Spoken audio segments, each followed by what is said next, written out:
How you guys all doing today? Welcome back to the GSMC Chip Shot Football Podcast, brought to you by the GSMC Sports Network. I'm your host, Manny Maradiega, here today on a Thursday, November 21st, to start Week 12 here in the NFL. We got an AFC North matchup on today's schedule. The Steelers taking on the Browns in the only game on tonight, obviously.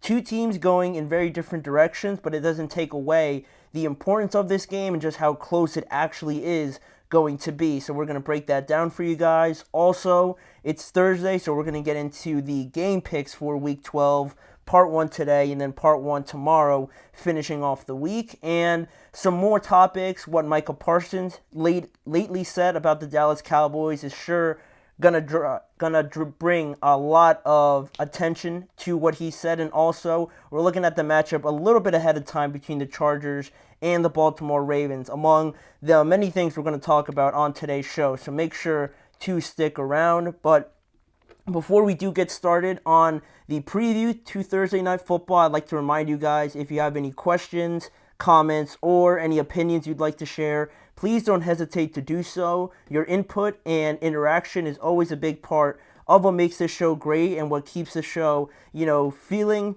a bit different, and getting your guys' input of anything that we say or any of the topics on today's schedule. So if you want to make it absolutely sure that your message stands out and gets featured on the show, there's an easy way to do that. Just use the new Super Chat feature. Just click the $ at the bottom of the chat box to send in your Super Chat. In this way, it guarantees that your message gets on the air, and it's also a fantastic way to support our channel. And we rely on your support to keep bringing you the sports content you love, and we always appreciate it whenever you guys are able to do that. So go ahead and let us know what you're thinking. Hit the Super Chat button and get involved with the show today. Again, hit the Super Chat button and share whatever you have on your mind. It's going to be a good week this week. There's a lot of good matchups coming up. A lot of testing games where we're really going to find a lot about a lot of these teams, and we're going to get to that a little bit later on. But in the first subject we have on today's schedule, we're looking at the AFC North matchup that we have between the Steelers and the Cleveland Browns. Everyone's calling it a trap game. Everyone's thinking that this is the perfect opportunity, right, for the Browns to host the Steelers on Thursday Night Football and play spoiler, basically, right? Because looking at the records, looking at, just how both teams have played, there's really no business why the Browns should be in this game. But I'm here to tell you that it hasn't always gone great for the Steelers on Thursday Night Football, especially on the road so far, especially on a short week as well. For both of these two teams, they play once again tonight, and we get another AFC North battle after the Steelers lastly defeated the Baltimore Ravens, bring their record to 8-2, and the Browns enter this game. They host the Steelers tonight after their latest loss to the New Orleans Saints that dropped their record to the opposite of what Pittsburgh is at 2-8. Both of these teams have a win over Baltimore in the division, which is pretty neat, but also Cleveland has lost its last two games since that, and Pittsburgh continues its winning streak at 5 games now. Russell Wilson is 4-0 since taking over the job as the starting quarterback. The Steelers are on a 5-game win streak heading into this game, and some interesting pieces of news around this matchup. There's a lot of just little tidbits that I had no idea about. One of them being, it's the first time ever Jameis Winston plays the Pittsburgh Steelers. And also, not only that, it's the first time Jameis Winston plays in below 40-degree weather, oddly enough. Talk about weird and just true facts, right? Winston's never played in a game under 40 degrees, right? Going back to his time at Florida State with the Buccaneers and everything like that. You would imagine that at some point he would have found a cold environment, right? But that's not the case. Tonight's going to be his first time doing that. Also, looking at this matchup, Cleveland has won 8 straight home games on Thursday Night Football. Two in the past 5 years have been against the Pittsburgh Steelers, and the Steelers' record on Thursday night is not so pleasant. It's one of the things that could be, a blemish on Mike Tomlin's record. For whatever reason, the Thursday night games in the division, especially playing in Cleveland, have not been great for the Steelers overall. The last time the Steelers won in Cleveland actually was on October 31st in 2021. So it's been a few years now since the Steelers had success going to Cleveland. So it's going to be a hostile environment. That's what I expect. The weather's going to be pretty bad, or not ideal considering what you consider ideal, right? It's going to be pretty snowy. I think the wind's going to be around 15 miles an hour or so, something around that. And it's going to be cold, so it's going to be ugly. I'm assuming like low scoring defensive game, like most of these AFC North matchups are. So that's kind of the overview of this matchup tonight. We have two great defenses, also led by two Defensive Player of the Year candidates year in and year out, TJ Watt and Myles Garrett. I'm sure they're going to make their impact in this game at some point in time.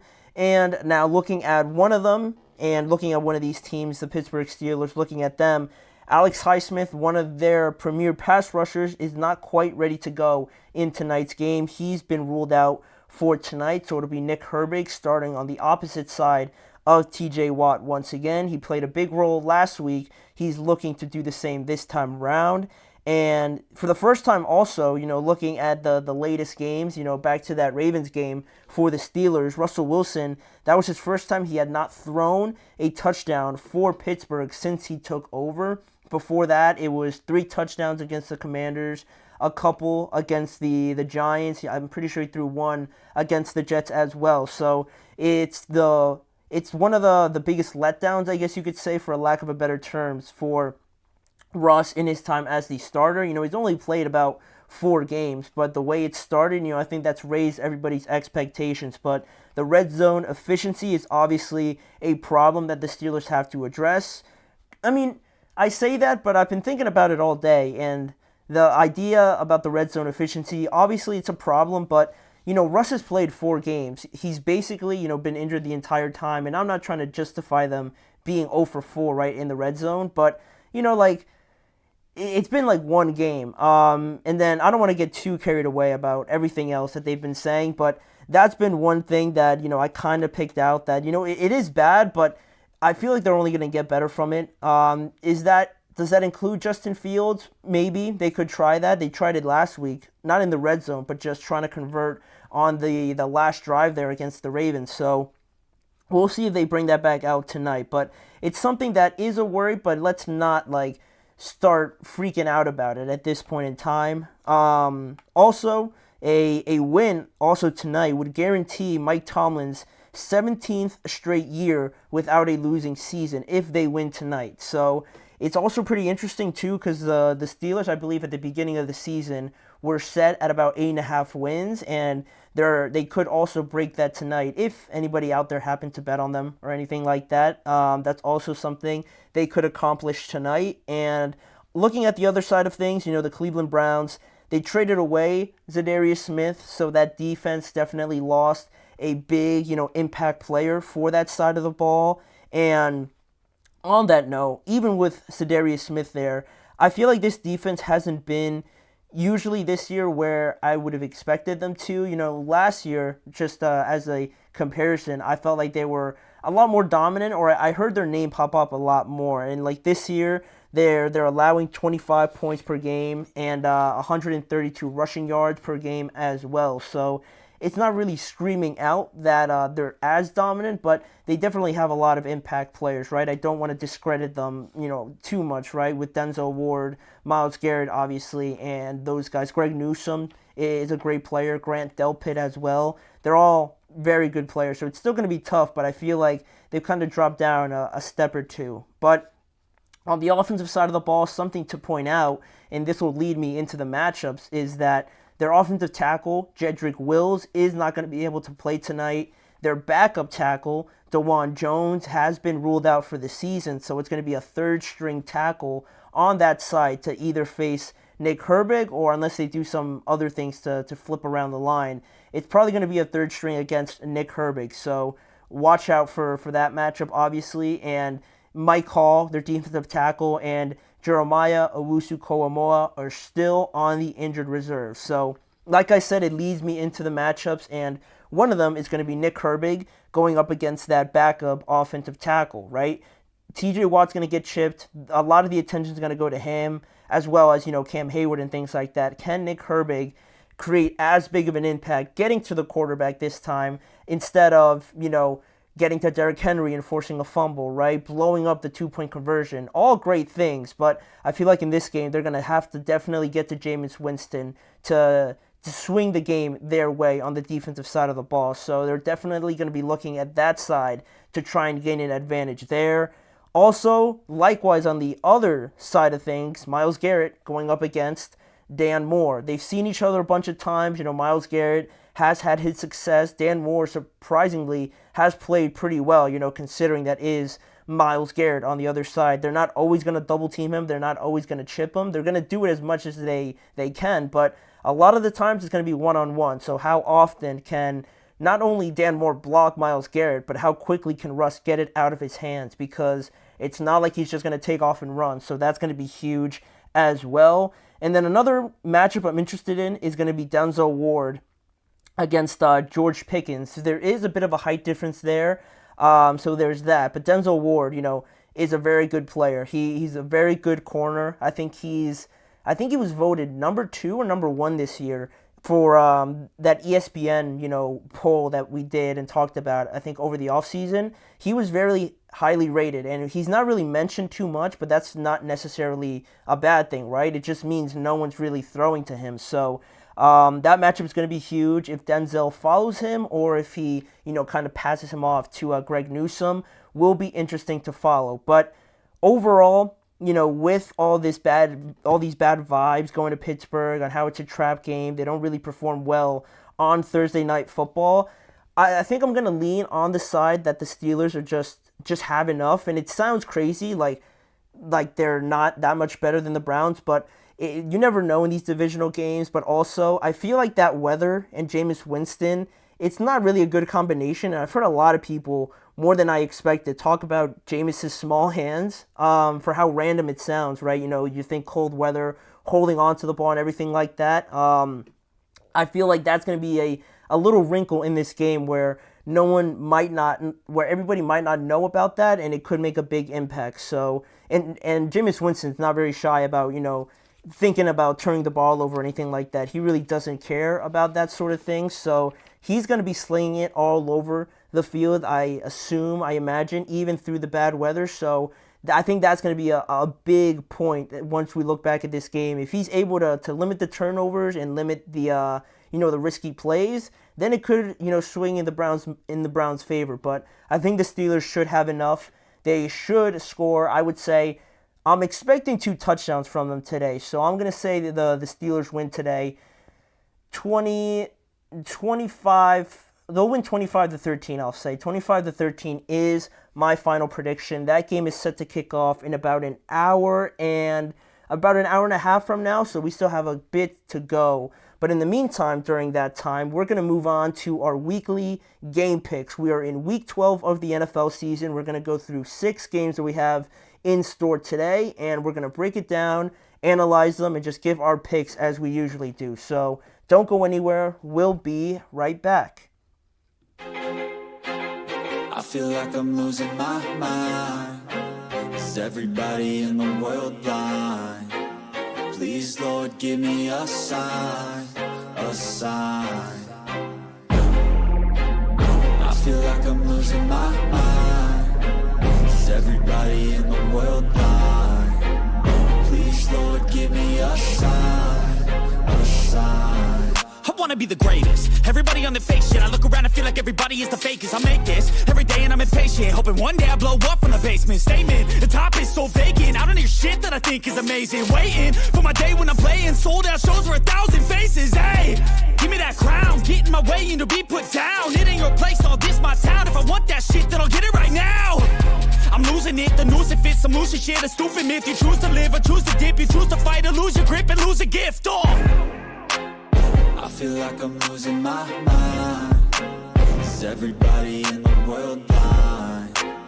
Please, Lord, give me a sign, a sign. I feel like I'm losing my mind. Is everybody in the world blind?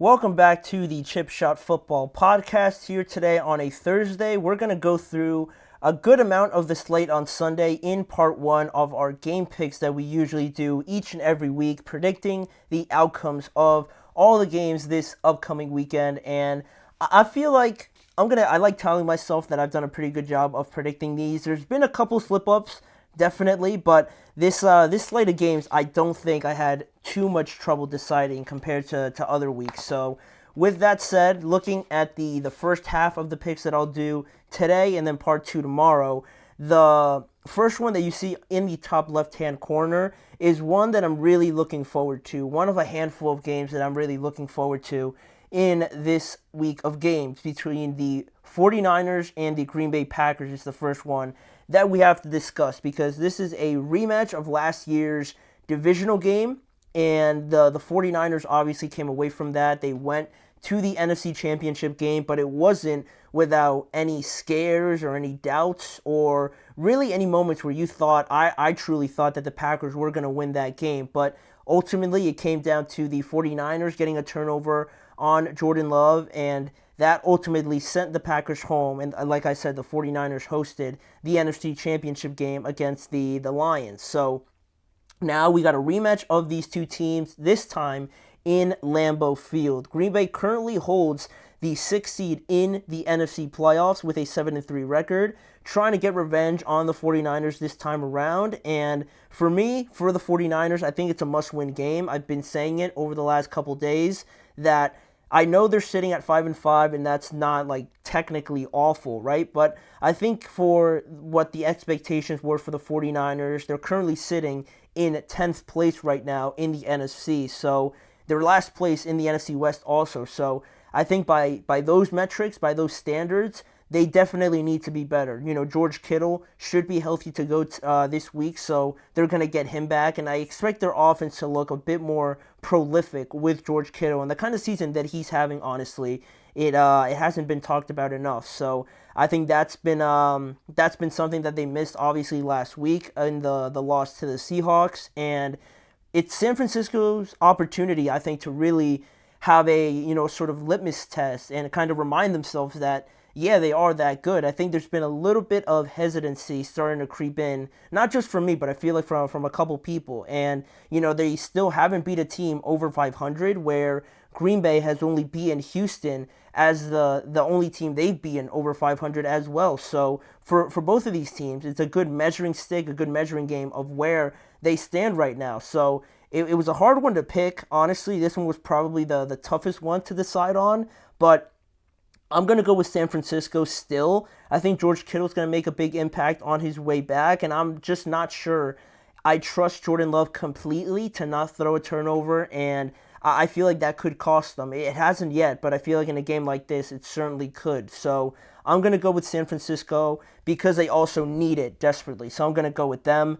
Then a not so difficult one to kind of predict, the Tampa Bay Buccaneers going to New York to face Tommy DeVito this time, not Daniel Jones. Tommy DeVito is getting his first start this week after the Giants benched Daniel Jones at the beginning of the week. Not only benching him, but dropping him apparently to the number 4 quarterback. I thought it was a number 3, but there were some videos or just some reports coming from the Giants camp that Daniel Jones was working behind like Tim Boyle, or he was working as the scout team safety or something crazy like that. It's wild. It's wild. But he hasn't said anything about it. If anything, Drew Lock's been the one more upset about not getting to start rather than Daniel Jones being the one that was benched. But then that's a whole different topic, right? It is going to be Tommy DeVito regardless. So Dable mentioned that he is trying to create a spark from his team here, coming off of the bye week, trying to get something going for them. I mean,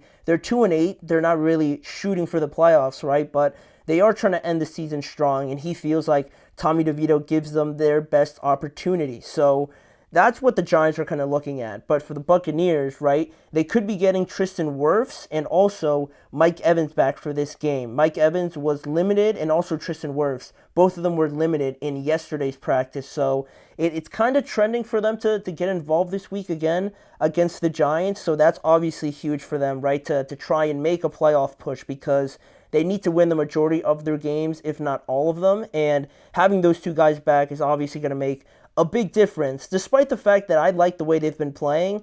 It's just been missing something, clearly, with all the close games that they've lost. So I think getting those two guys back is going to be huge, and it's going to make the difference, because I'm going to go with the Buccaneers to win. They need it more. They're playing for something, actually, and the Giants, along with the Dallas Cowboys, are the only teams in the NFL to have not won at home this season. Both of them are 0-5. So I think it continues, much like it's probably going to continue for Dallas. So I'm going to go with the Buccaneers to win by a good amount in that game.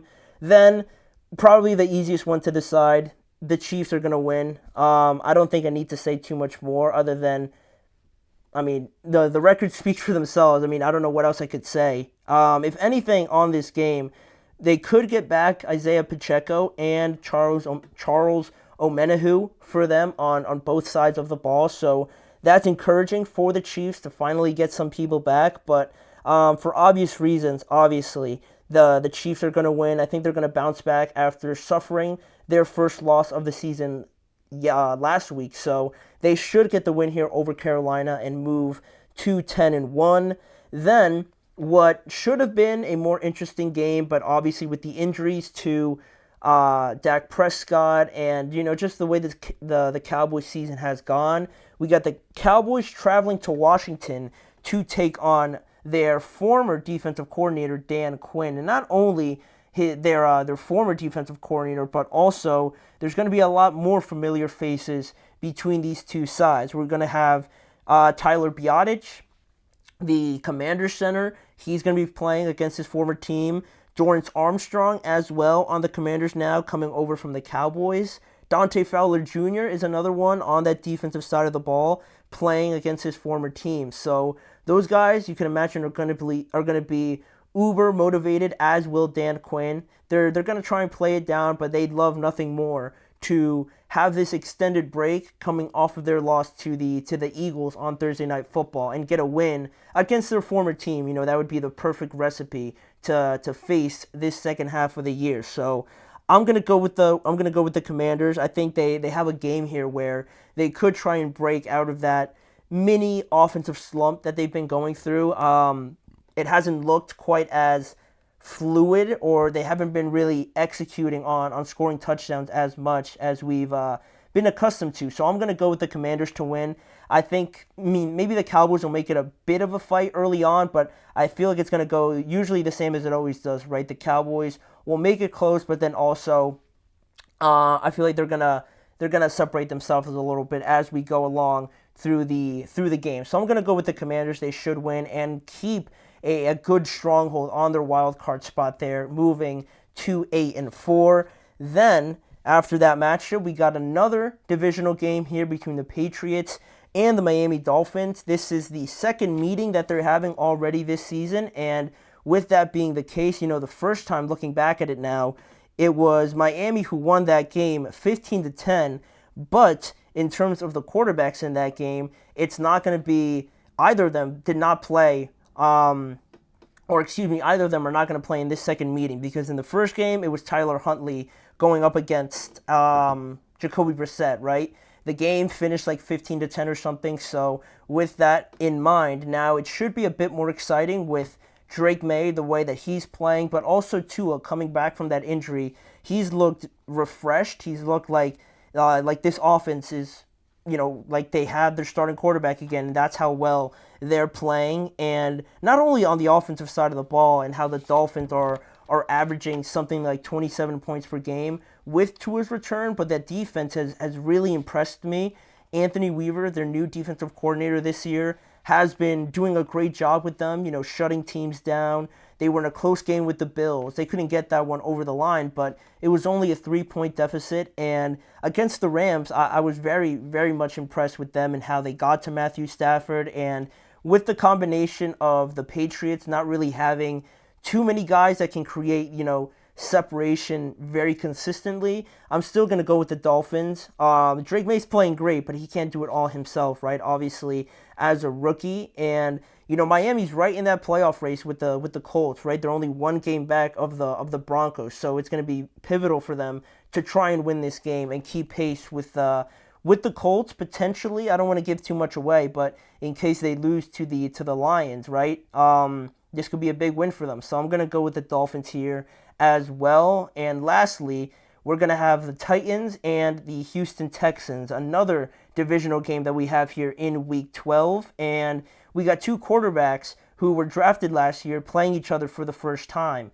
I don't really count last year's because it was still Ryan Tannehill technically starting, and I'm pretty sure Will Levis only came in towards the end. So this is officially the first time both Will Levis and C.J. Stroud are playing against each other in their short NFL careers so far, both of them only in their second year. But, looking at both of them and how things have transpired from year one to year two, obviously things have been different for both of them, very different situations that they find themselves in right now. But regardless of that, I think Tennessee and especially Will Levis have been looking better. I think that's a positive that you can take away from it. But I think just in this game, the Texans are at just a different level of development or where they want to be in terms of the playoffs and, building on a good, project that they want to keep building on. So, with the return of Nico, I expect him to be better, look better in his second game back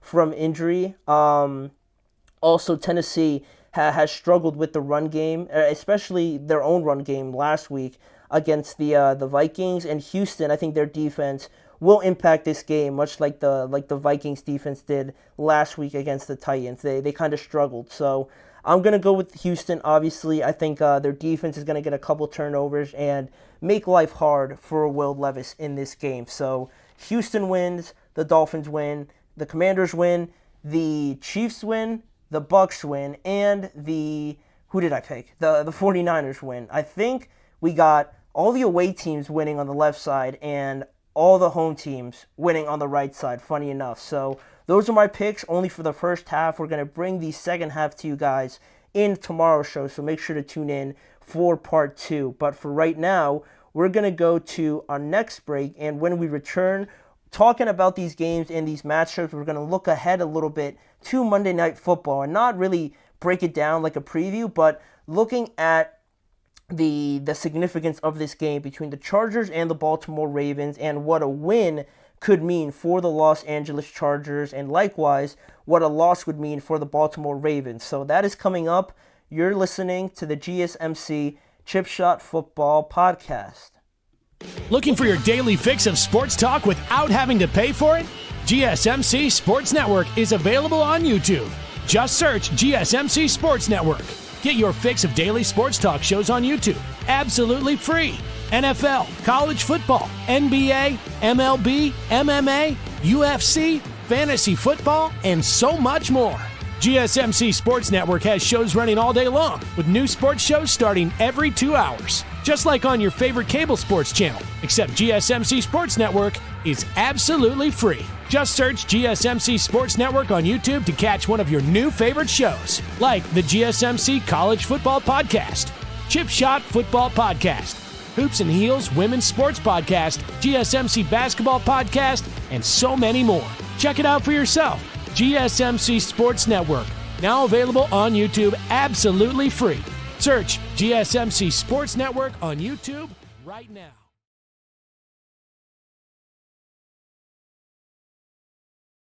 Welcome back on the show here for you guys, looking at more on these games here in Week 12, not previewing anything or anything like that we did in the previous segment in the game picks that we usually do, but we're looking a bit far ahead here for this next segment, looking at the Chargers and the Baltimore game. Now this one is set for Monday Night Football, right, so we don't have an official preview, but I wanted to bring it up because I think it is something that has kind of gauged my interest because of all the talk about the Baltimore Ravens and also the lack of conversation that I think there has been with the with the Los Angeles Chargers, I think it's not fair, I guess you could say. And what I mean by that is, with this matchup, Jim and John Harbaugh are facing off against each other yet again. Back on the NFL stage on Monday Night Football, you couldn't have asked for a better stage for this game. But with that being said, both of them have their teams virtually with the same record and playing equally as good a football, in my opinion. Right, the Ravens are 7-4 and the Chargers are 7-3. The Chargers actually leapfrogged the Baltimore Ravens after the Chargers won last week against the Bengals, and the Ravens lost last week to the Pittsburgh Steelers. So instead of the Ravens being the 5th seed, now that actually belongs to the Chargers, if you believe it or not. So I think that enough kind of suggests the kind of season that the Chargers are having, but also I think it just adds to the importance of this game, not only because, you have that brother rivalry, right, obviously, but to determine seeding, right? We're talking about the 5th and 6th seed, who would play the Steelers and who would end up playing the Texans if things stand as they would right now. Also, how does this impact Denver? Could they potentially, sneak up and maybe leapfrog the Ravens if they lose? And then, you bring up the fact that we have familiar foes on each side, right? Greg Roman, the former offensive coordinator for the Ravens, now with the Chargers. J.K. Dobbins, formerly with the Ravens, now with the Chargers. Same thing for Gus Edwards. There's a bit of that personal knowledge of who you're playing against, right? And of course, the brothers know each other like the back of their hand, right? So it just adds to the interest level, I think, for this game that I think is very intriguing. And it's also, the fact that people still have Baltimore as a top 3 team in the AFC, while Los Angeles, for the most part, is looked upon as, I think, in, the national media, the major conversations right now. I think the Chargers are looked upon as like this nice story about Jim and taking in, his former team, coaching his former team, coming back into the NFL, and how it's all nice and like good for them, right? They're having a nice season. I feel like they're not really taken seriously, and for that to be the case right now, it feels like they're overachieving, where people don't really have them in that tier with the Chiefs, obviously, the Bills, or the Ravens even, or even the Steelers, right? I feel like there's a bit of a gap there still, despite the record not being far off from 3 out of those 4 teams, right? And it doesn't really sit too well with me. I feel like the Chargers and what Jim Harbaugh's doing and has been doing, I think deserves a bit more credit. And the result of this game could affect that and people's perception of not only the Chargers, right, bringing more attention to them, but also the Baltimore Ravens, right?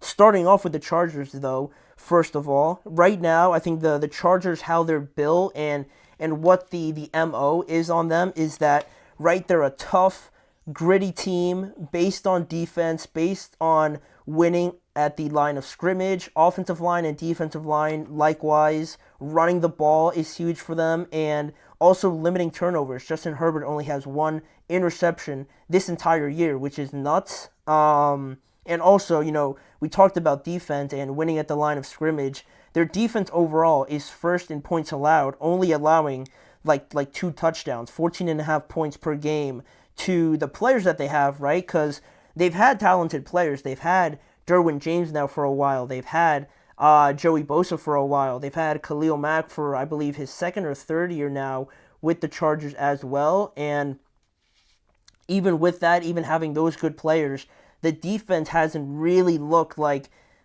definitely not where they are right now, number 1 in points allowed per game. But I think to their own credit, having the talent, but also to the immense credit of Jesse Minter. If you guys don't know, that's their new defensive coordinator, right? Coming over with Jim Harbaugh from Michigan. Those 2 guys came over to Los Angeles, and Jesse Minter is doing a great job with that group as well. And looking at how they've played, how they've fared, some people will say that they've benefited off of a pretty easy schedule. And it's hard to argue with that, honestly, but we've seen a lot of teams drop some gimme games, right? So I do agree that their schedule definitely hasn't been the hardest, but it hasn't been like a cakewalk either, right? Certainly. And, their best win came last week against the Cincinnati Bengals, where we talked about it a little bit and how it was going to be a huge test for this Chargers defense to kind of see where they were, but also with the offensive side of the ball, right? How they would fare with, Justin Herbert, obviously a great quarterback, right? You can compare him to Joe Burrow a little bit, right? In that regard, but also the offense, right? You don't have a Jamar Chase, you don't have a T. Higgins, right, on that side for the Chargers. And it was going to be a big test for them to see if they could put up points and essentially keep up with them, which they did. So I thought they aced that test last week, and their defense and offense, both of them, I thought played very well. But I think even despite all of that, quite fairly, I would admit, they're still missing, that real, like catalyst, kind of game where they prove a lot of people wrong, and they're missing a game where you look back on and look and say, they beat this team, right? They're still missing that. And I think the Bengals game could have been that, but the way they're going, you could still make an argument that the Bengals aren't really there. But this game now against the Ravens is the optimal opportunity for them to get that game under their belt. So that's kind of like what they're bringing to the table, right? To try and defeat the Baltimore Ravens as well. And on the Ravens side of things, right, we kind of know their MO. It's been talked about a lot this season. An insane offense, right? A juggernaut of an offense with Derrick Henry, Lamar. Rashad Bateman's been playing better. Zay Flowers has been playing very well. Mark Andrews started very slow, but he started to pick it up, and he looks like his old self. Isaiah Likely's contributing as well. I'm sure they'd like to get Keaton Mitchell. I'm sure they'd like to get him more involved as well. He was a big success for them last year. But, we know what their offense is. They're one of the highest scoring ones in the NFL. They have a top run defense. On top of that, a great coach, obviously, right? We don't have to mention John Harbaugh too much, but their passing defense has been very poor. Their passing defense has been quite awful, if I'm being honest, and they've had good wins too, right? It's not like you can make the argument with the Chargers, right? Where, like they've played the Raiders, they've played the Broncos, those are decent wins, right? I'm pretty sure they played the Panthers as well, but the Ravens have wins against the Bengals in 2 great games. The Commanders, they're considered a good team. They beat the brakes off of the Bills, right? And the Bills are the number 2 seed right now. So it's they definitely have more to their credentials, I would say. And after last year too, right? The number 1 seed, right? They have more credentials, more to kind of base their legitimacy off of, right? I think that's where everyone's coming from with the Baltimore Ravens. But now we bring up the possibility of the idea that the Chargers maybe could win this game, and what happens if they do, right? How significant is a win for them if they host the Baltimore Ravens and they somehow defeat this juggernaut offense and put up more points again? And Jim Harbaugh, I don't think he's beaten his brother in the NFL yet. I could be wrong, but from what I've seen, I don't think he's beaten him yet. So that goes on its own. But if the Chargers as a team get a win over the Baltimore Ravens, to me, I would put them up there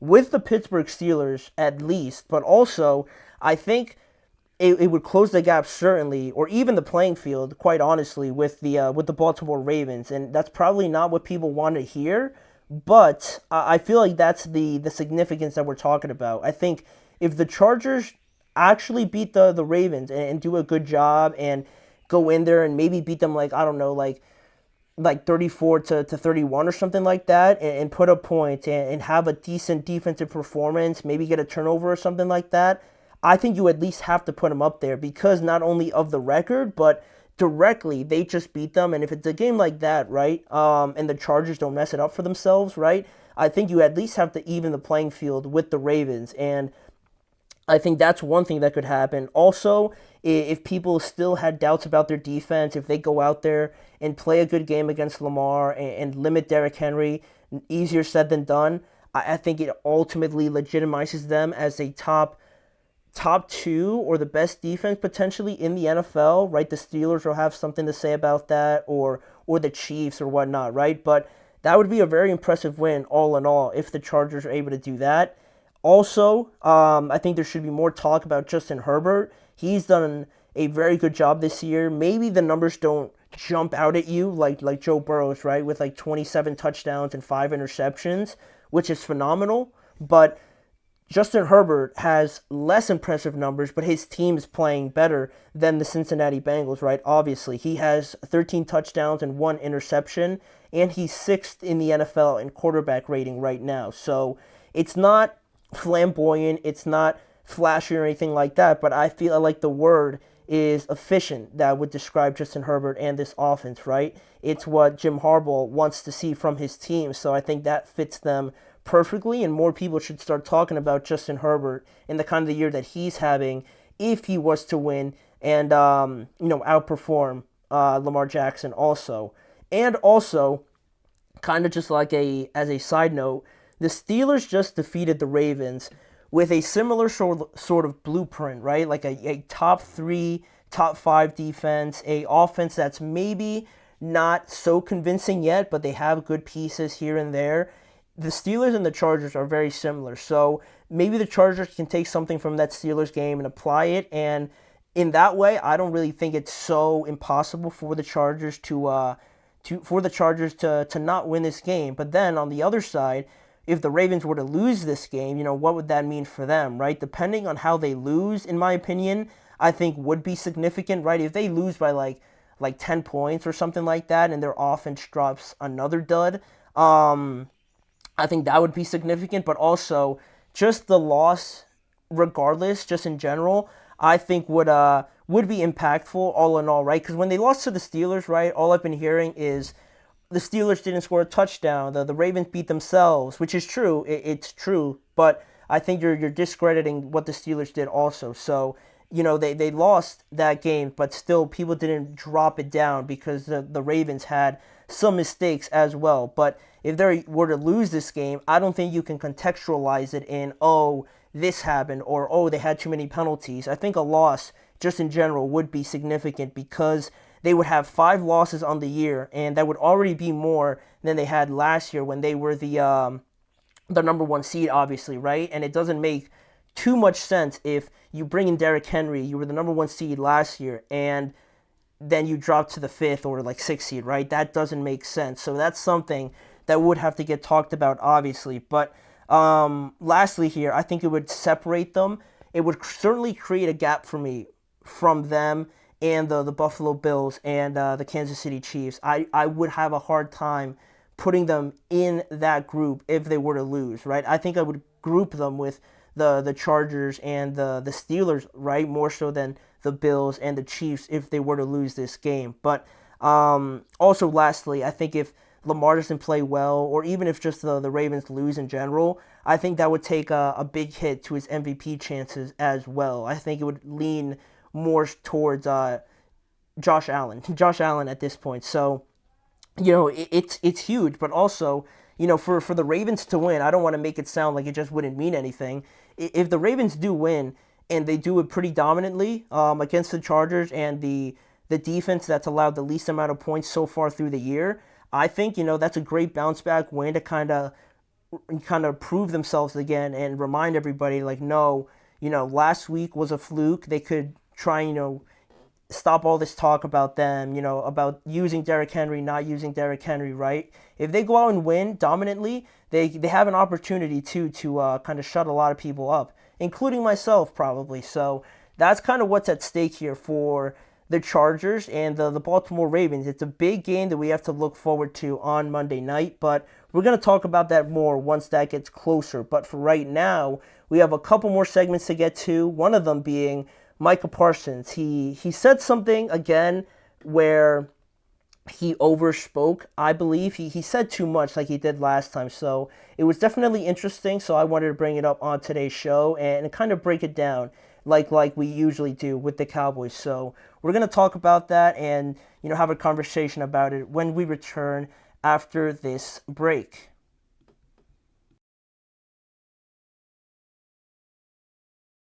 For the best and latest podcasts available anywhere, go to the podcast app on your cell phone and type in GSMC. to access free content-rich podcasts on health and wellness, book reviews, sports, entertainment, relationships, social media, movies, technology, finance, and even weird news. Subscribe and download the GSMC Podcast Network's family of shows, available everywhere podcasts are found.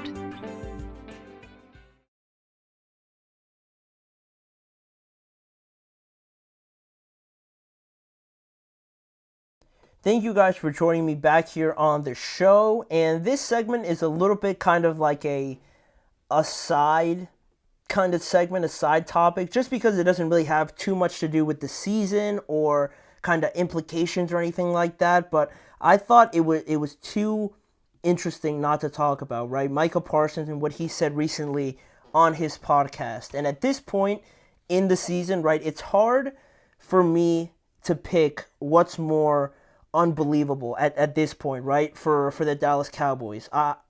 Is it how bad they're actually playing on the field that's so unbelievable, or is it more unbelievable what any of them say after each one of these games, right? What, like Jerry Jones, either Micah, Dak Prescott saying that they stink after a game or something like that. I'm always like fascinated by like who's gonna say something and just how like ridiculous it kind of sounds. I don't know if I believe that more or less than how bad they're actually playing, because I thought they were gonna drop off, but I didn't think it was gonna be anything like this. So I mean, when any of them talk, it happens so much that I feel like I can't take it serious anymore. And you know, the latest example comes from Micah Parsons, as you see on your screen, right? After their loss to the Houston Texans and another embarrassing home loss, right? You had the stadium crumbling on itself, metaphorically, but also kind of literally. Another home loss. They still haven't won at home. The offense looks awful. But even despite all of that, Micah gave his thoughts on his podcast after the game, and that's kind of what he says on the screen, but in full, here is what he fully said on his podcast on Monday, I believe. This is his full quote about what he said after they just, got their butts kicked by the Texans. He said, I'm going to put this out there. We're a damn good football team. I know these scores ain't showing it, and I know people feel like we've got so many missing pieces. I think our defense has really turned things around. Up until the last quarter, when they got that touchdown on defense, we only gave up those two touchdowns in that first quarter.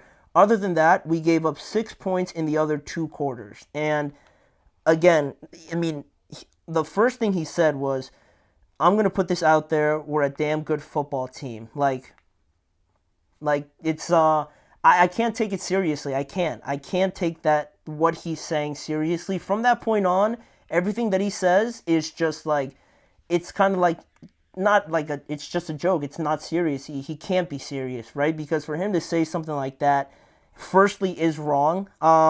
They're not a good football team. He should have said anything like, I think the defense is improving.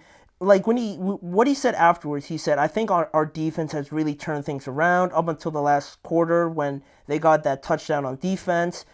Everything from that point on was fair, no problem. But the first thing to say the team is a damn good football team, that makes no sense, right? I don't even see how that makes any sort of sense. And also, kind of like when he said, last week when we last talked about it, what he said about Mike McCarthy and Zach Martin. I came to his defense a little bit because I think people took it out of context, but he still kind of said a little bit too much, and I think that's the same thing in this situation, right? He just said a bit too much, a statement or a sentence too much than he should have, right?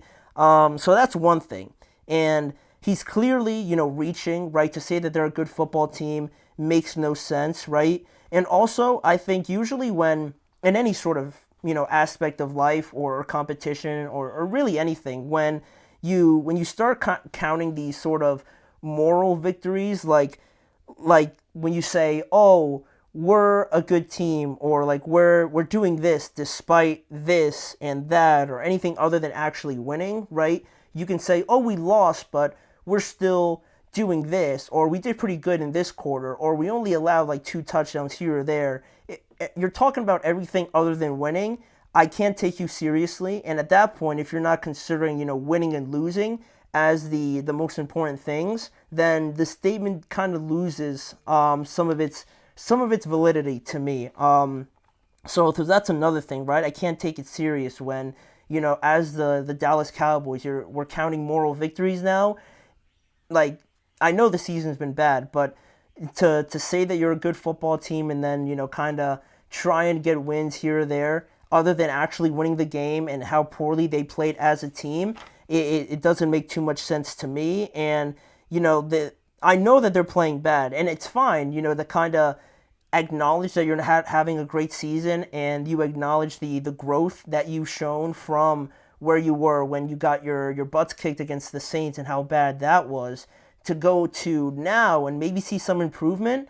You could say that, but you can't say in the same sentence, right, that you're a good team, especially also because all he talked about was the defense, right? He didn't say that the defense, he didn't say we have a damn good defense. He said we had a damn good football team.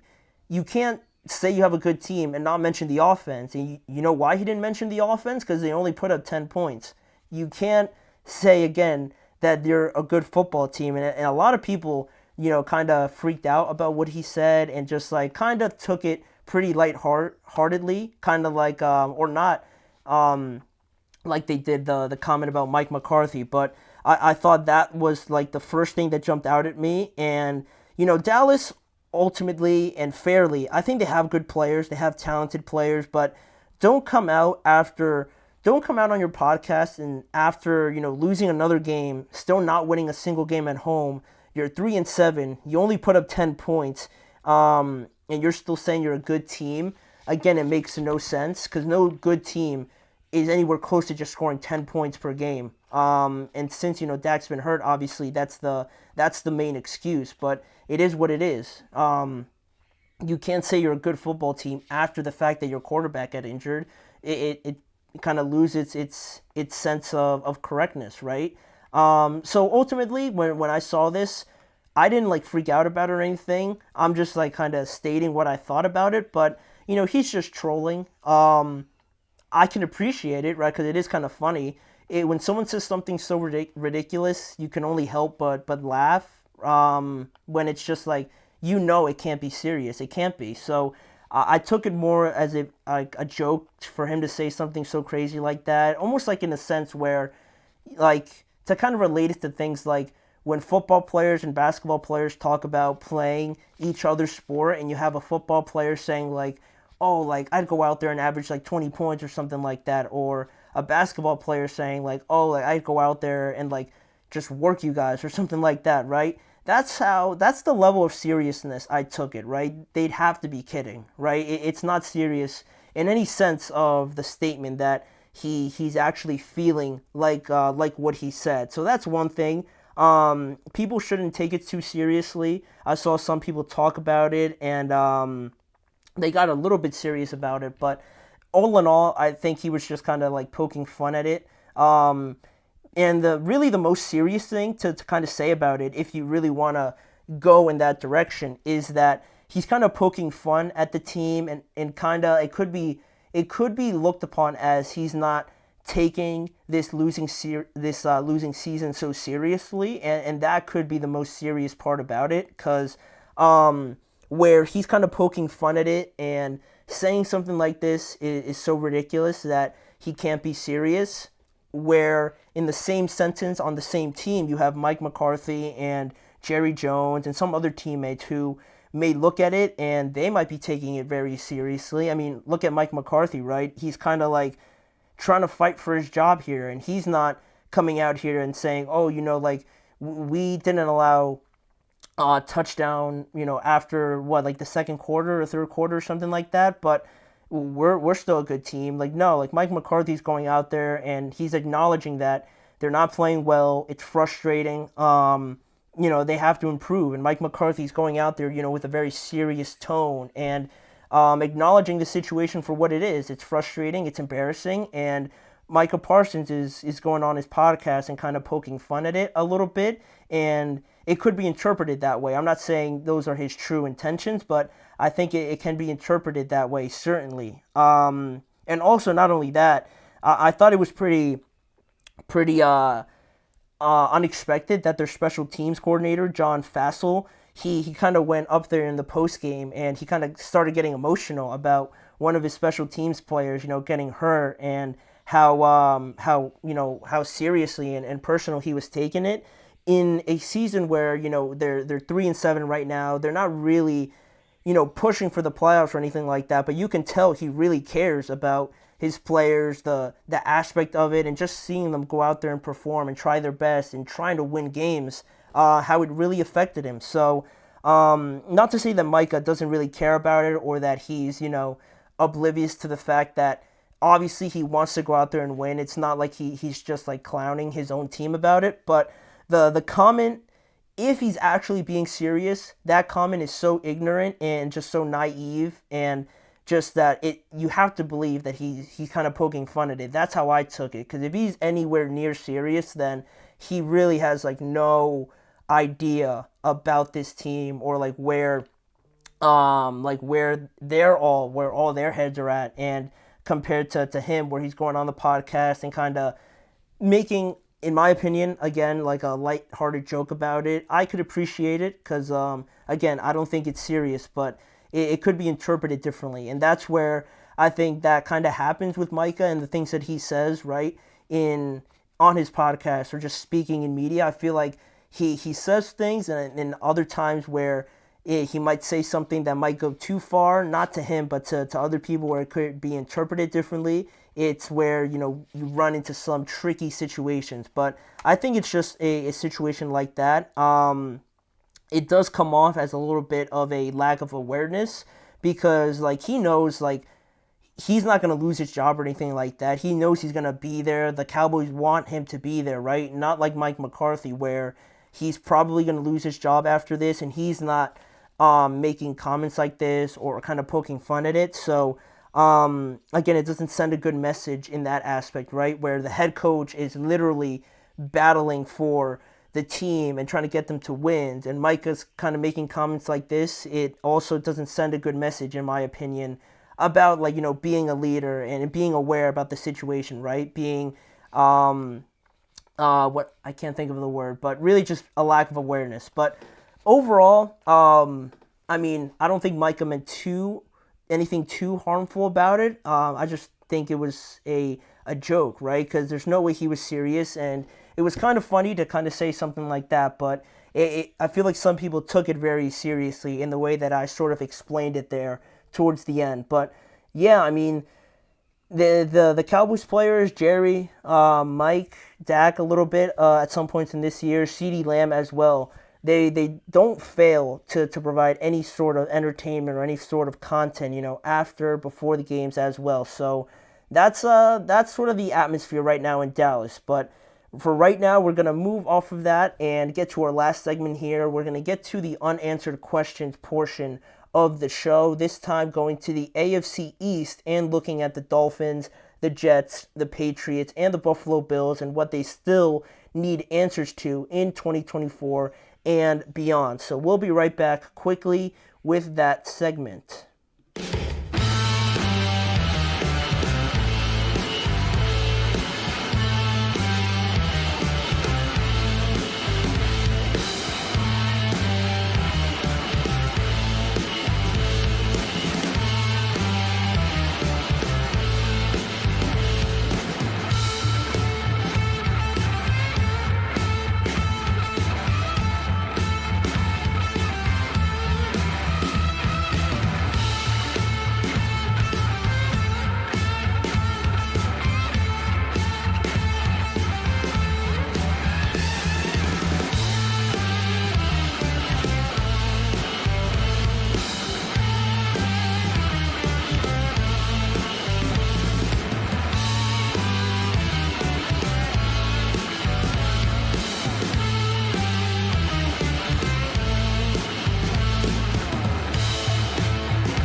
Back here now on the show to get to our last segment, as we typically do, and get to more of these unanswered questions that I have around the NFL, going through each division and looking at this team, in this division, and trying to figure out what there's still to be resolved about them, right? Not necessarily what I don't like about them, but what I'm still kind of skeptical over with each team, this time in the AFC East. So, starting off with the Miami Dolphins, right?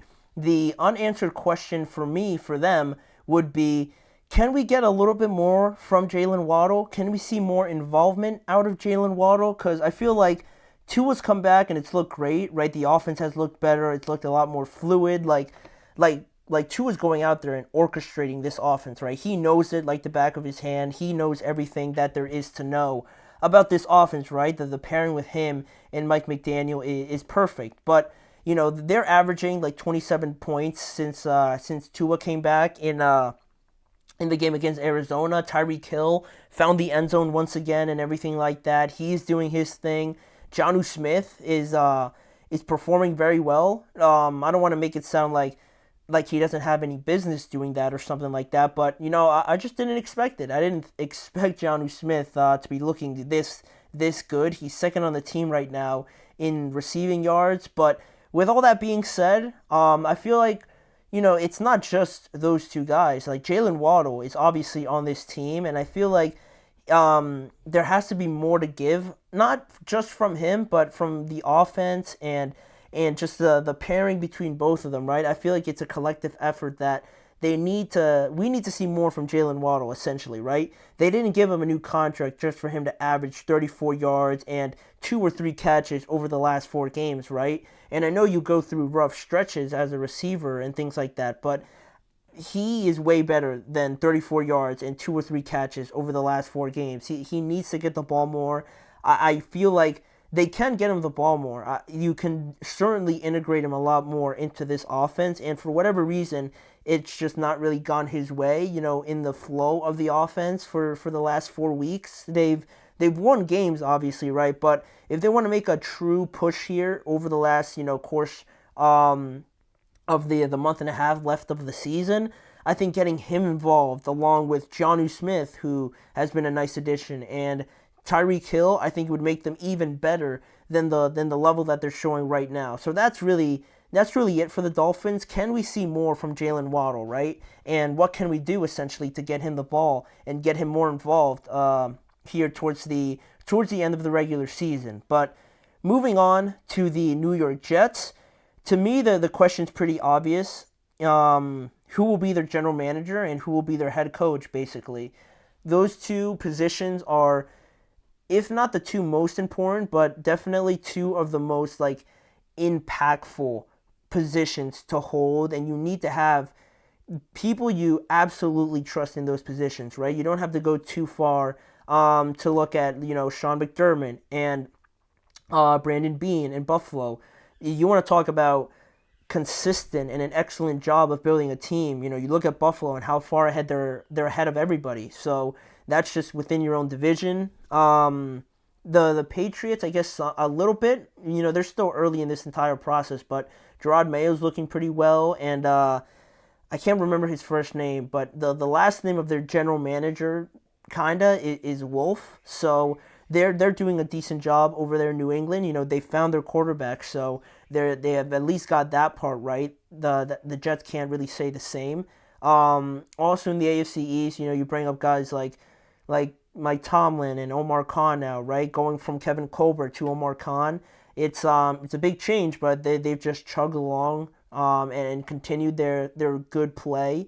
You look at Nick Sirianni and Howie Roseman, another great one. John Lynch, Kyle Shanahan, there's another one. Those are really what separates a lot of organizations, not just the teams and how good they are, but organizations, right? And the Jets organization desperately needs a pairing like that. Regardless of where you get them, they need to figure that out before we get to really anything else, right? I don't want to hear anything about Aaron Rodgers or how they fix the running game, how do they get Garrett Wilson the ball more, how do they fix the defense. All of that is irrelevant until they find a good head coach that they really trust, and also a general manager that has a clear idea him and the head coach are on the same page and they know exactly what they want to go out there and, essentially want this team to look like, right? And they have the pieces already in place somewhat with guys like Garrett and with guys like Sauce Gardner, Will McDonald, Breece Hall, and a bunch of other guys, right? They're going to be the judges of what they ultimately want to do with those pieces, right? Do they fit? And they have a clear idea. If those pieces don't fit, you find a way to get something out of them, right? Don't just try and force it and make it fit, right? That's something else that I would like to see from this new, power regime that's coming in for the Jets, right? They're not going to be afraid to say like, oh, if this player doesn't fit my plan and what I believe is going to be good, then, sorry, we're going to have to move on. Don't just be kind of passive about it and be afraid to make a move like that. I'd like to see them take more control of it. Now, is that going to be possible with Woody Johnson? I haven't been too pleased with what he's been doing as an owner or an ambassador. So that's another thing. But I think that's going to be huge, and that's something that the Jets desperately need. And there's a bunch of guys out there that they could kind of have their pickings from, but that's really the first thing you have to really get under control before you even think of anything football related or personnel related or, Aaron Rodgers related, right? Those two guys are going to have to be huge. So as soon as they find the answer to that, is going to be better for them to kind of get started with everything else that they have to do. So that's them. Looking at another team, we got the New England Patriots, and it's another simple one because to me, it's just how do we help Drake May? What can we do to get Drake May everything he needs to continue his trajectory just based on what we've seen right now? Clearly, they made a fantastic pick with drafting him number 3 overall, right? There was a lot of doubt about him. I had a lot of doubt about him, about whether or not he was truly going to be able to be the guy there in New England. And I'm not crowning him, obviously, as a Hall of Famer right now, but he has shown a lot of promise, a lot of great games, a lot of nice throws as well.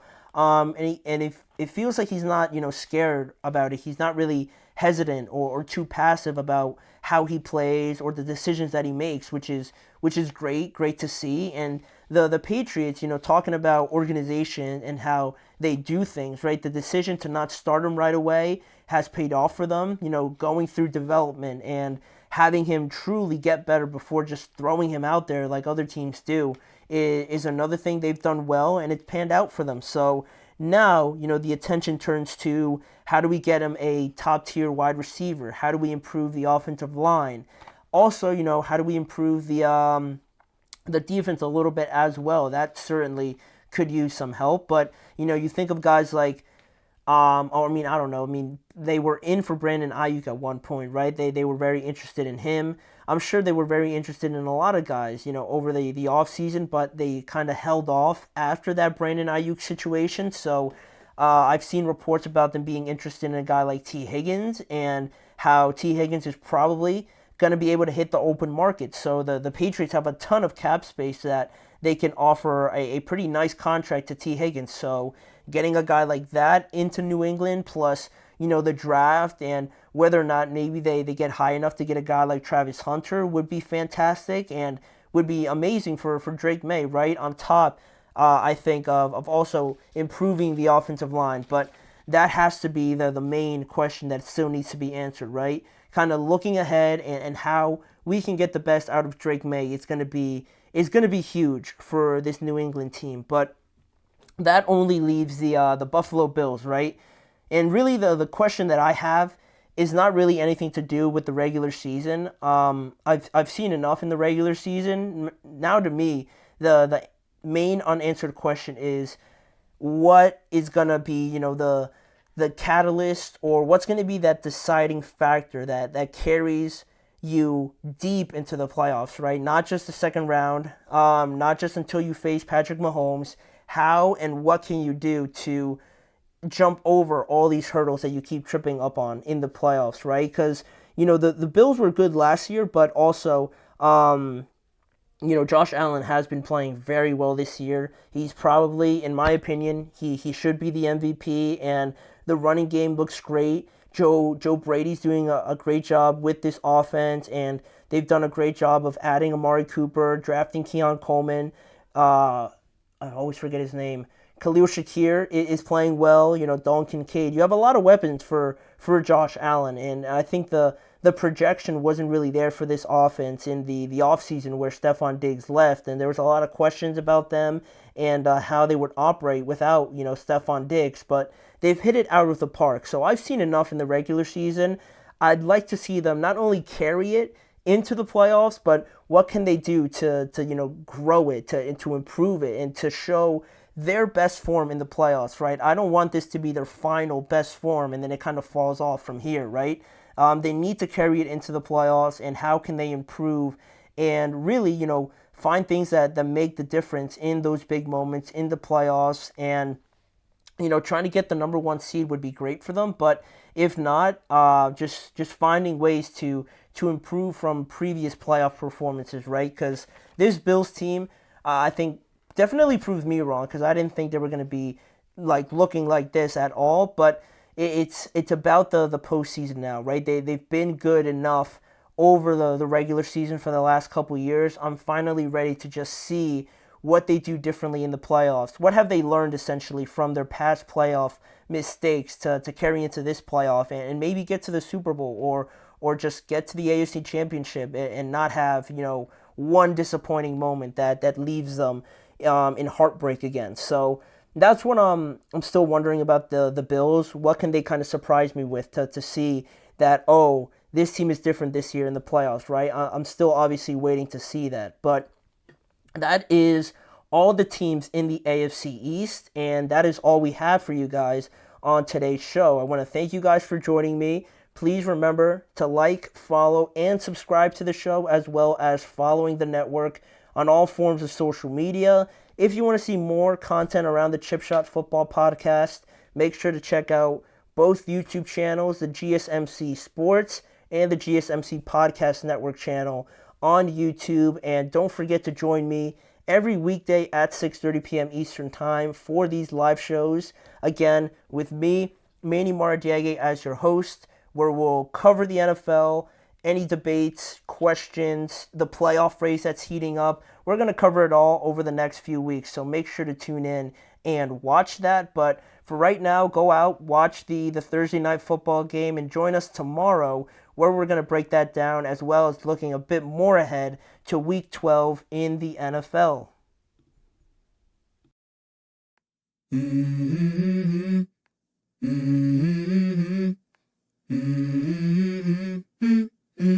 Let's go.